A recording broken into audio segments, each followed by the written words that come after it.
কাঁচা আম এবং সুজির এমন একটি সন্দেশ যাকে খাওয়াবে তার মনটাকে জয় করে ফেলবে। যেমন তার ফ্লেভার তেমনই হবে টেস্ট। আসসালামু আলাইকুম বন্ধুরা, আশা করছি যে যেখানে আছো আল্লাহর রহমতে ভালো আছো, সুস্থ আছো। আলহামদুলিল্লাহ আমিও ভালো আছি। নতুন একটি রেসিপি নিয়ে চলে আসলাম তোমাদের মাঝে। তো বন্ধুরা, সন্দেশ তৈরি করার জন্য এখানে আমি বেশ কিছুটা কাঁচা আম নিয়েছি। প্রথমে আমগুলোকে ভালো করে ধুয়ে নিয়েছি। এবার আমের চোচাগুলো ছাড়িয়ে নেব। তো আশা করব আমার সকল বন্ধুরা ভিডিও শুরুতে একটা লাইক দিয়ে পুরো ভিডিওটি দেখে নেবে। আশা করছি সবার কাছে অনেক বেশি ভালো লাগবে।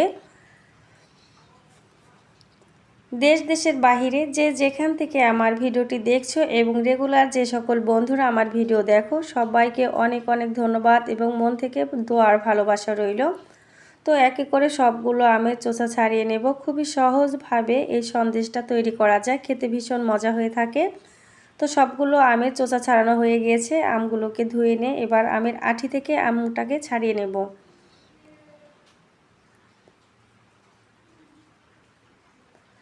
এভাবে একবার আমের সন্দেশ তৈরি করে সারা বছরই সংরক্ষণ করে খেতে পারবে। বাচ্চাদের কাছে অনেক বেশি পছন্দ হবে, ছোট থেকে বড় সবার কাছে ভালো লাগবে। আর ভালো লাগার মতোই এই রেসিপিটি যদি একবার এভাবে বানিয়ে নাও তাহলে বুঝতে পারবে কতটুকু মজা হয়ে থাকে। তো সবগুলো আমের আঁটি থেকে আম ছাড়ানো হয়ে গিয়েছে। এবার একটা বাটিতে তুলে নিচ্ছি, আবারও আমগুলোকে ধুয়ে নেব।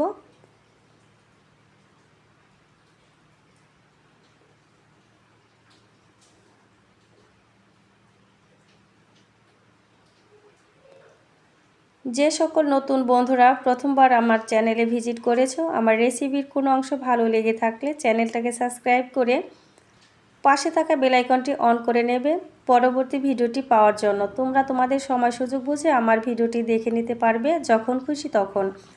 তো আমগুলোকে হালকা একটু পানি দিয়ে ভালো করে সিদ্ধ করে নিয়েছি। এবার পানি থেকে ছাড়িয়ে নেব। পানি থেকে আমগুলো ছাড়িয়ে গরম গরম অবস্থায় আমটাকে মিহি করে ম্যাশ করে নেব। তোমরা চাইলে এই কাজটা ঠান্ডা করেও নিতে পারবে। তো গরম অবস্থায় ম্যাশ করে নিলে সুন্দরভাবে ম্যাশ হয়ে যায়, দানা দানা ভাবটা থাকবে না। যেহেতু আমের ভেতরে ছোবা হয়েছে সেটা চেলে বের করে নিতে হবে, না হলে সন্দেশটা খেতে ভালো লাগবে না।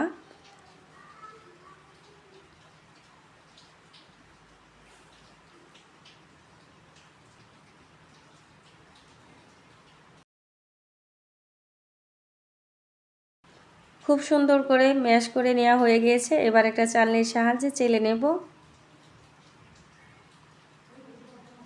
ভিডিওটি দেখতে দেখতে যে সকল বন্ধুরা এত দূরে এসেও একটা লাইক দিতে ভুলে গিয়েছো, ছোট্ট একটি লাইক দিয়ে পুরো ভিডিওটুকু দেখে নিও। আর কেউ ভিডিওটি স্কিপ করে দেখবে না। স্কিপ করে দেখলে ভিডিওর কোনো অংশ বাদ পড়ে যেতে পারে। এজন্য পুরো ভিডিওটি জুড়ে থাকো। আর একটা ভিডিও যখন তোমাদের মাঝে শেয়ার করি এর পিছনে অনেক পরিশ্রম করতে হয়। সেখানে যদি তোমাদের পুরোপুরি ভালোবাসা পাই তবেই পরিশ্রমটা সার্থকতা পাবে। তো খুব ভালো করে চেলে নেওয়া হয়ে গেছে। এই যে ছোবাগুলো, এগুলো ফেলে দেব।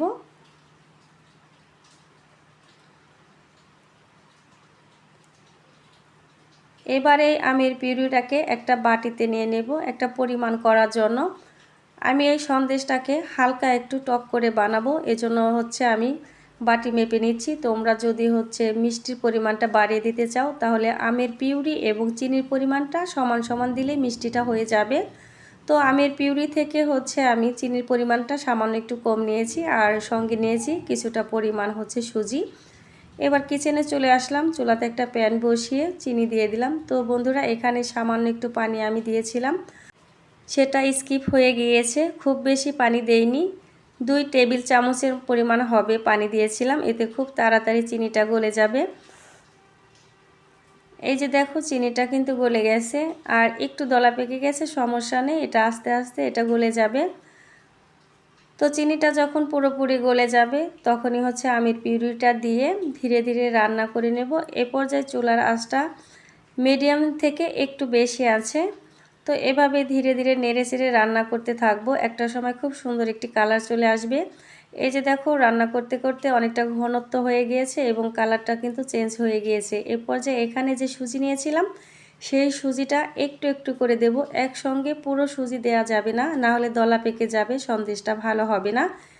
এজন্য যতটুকু সুজি আমি নিয়েছি 3 থেকে 4 বার এখানে আমি দিয়েছি। তো একটু করে দিচ্ছি আর ভালো করে নেড়েচেড়ে মিশিয়ে নিচ্ছি।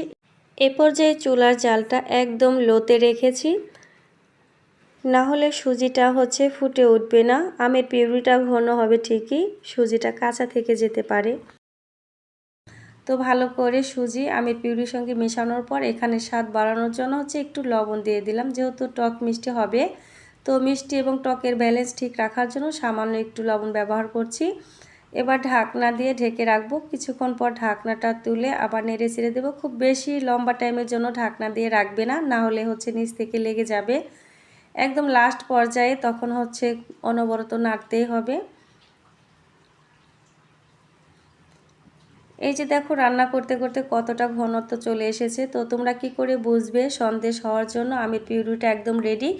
এজন্য একটা বাটিতে পানি নিয়ে নিয়েছি, পানিতে সামান্য একটু পিউরি দিয়ে দিলাম।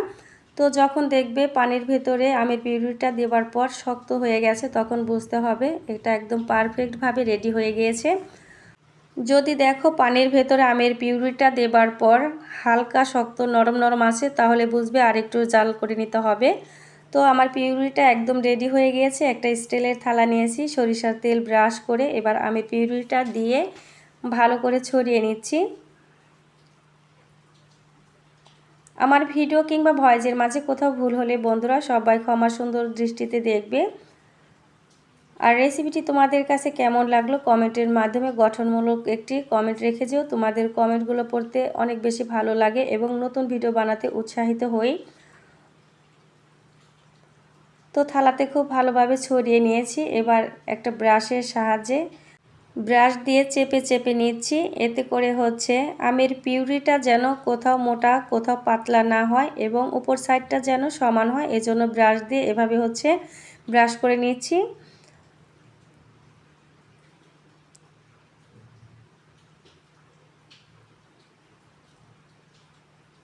1 ঘন্টা পরে অনেকটা শক্ত হয়ে যাবে, ভেতরটা নরম সফট থাকবে, বাহিরটা মোটামুটি শক্তই হবে। তো এইভাবে একবার বানালে দীর্ঘদিন এটা সংরক্ষণ করে খেতে পারবে।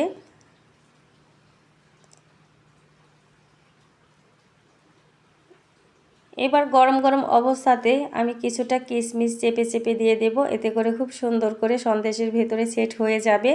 তো আমি যেভাবে কেটে নেব সেই হিসেব করেই আমি কিশমিশগুলো বসিয়ে দিচ্ছি।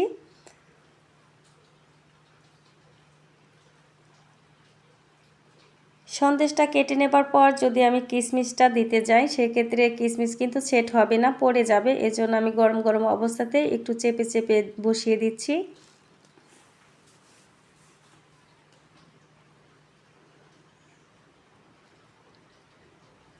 কাঁচা আম ফুরিয়ে যাবার আগে অবশ্যই একবার হলেও এভাবে সন্দেশ তৈরি করে খাবে, দেখবে ভীষণ মজা হয় খেতে।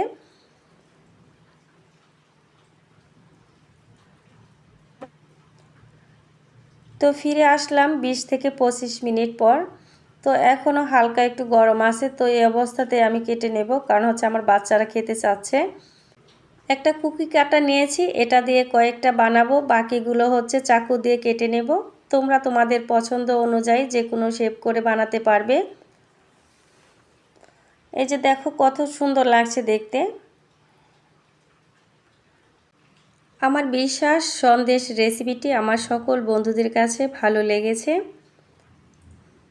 যদি রেসিপিটি খুব বেশি ভালো লেগে থাকে প্রিয়জনের কাছে শেয়ার করতে একদমই ভুলো না। তোমাদের একটি লাইক, একটি কমেন্ট, একটি শেয়ার নতুন একটি বন্ধুর কাছে আমার এই ভিডিওটি পৌঁছে দিতে সাহায্য করবে। তো এক এক করে সবগুলো সন্দেশ আমার কেটে নেওয়া হয়ে গিয়েছে। এবার একটা থালাতে সাজিয়ে নিচ্ছি। দেখতে যতটুকু লোভনীয় লাগছে, খেতে মাশাআল্লাহ দারুণ ছিল। তো একটা একটু খেয়ে দেখাচ্ছি ভিতরটা কেমন দেখাচ্ছে।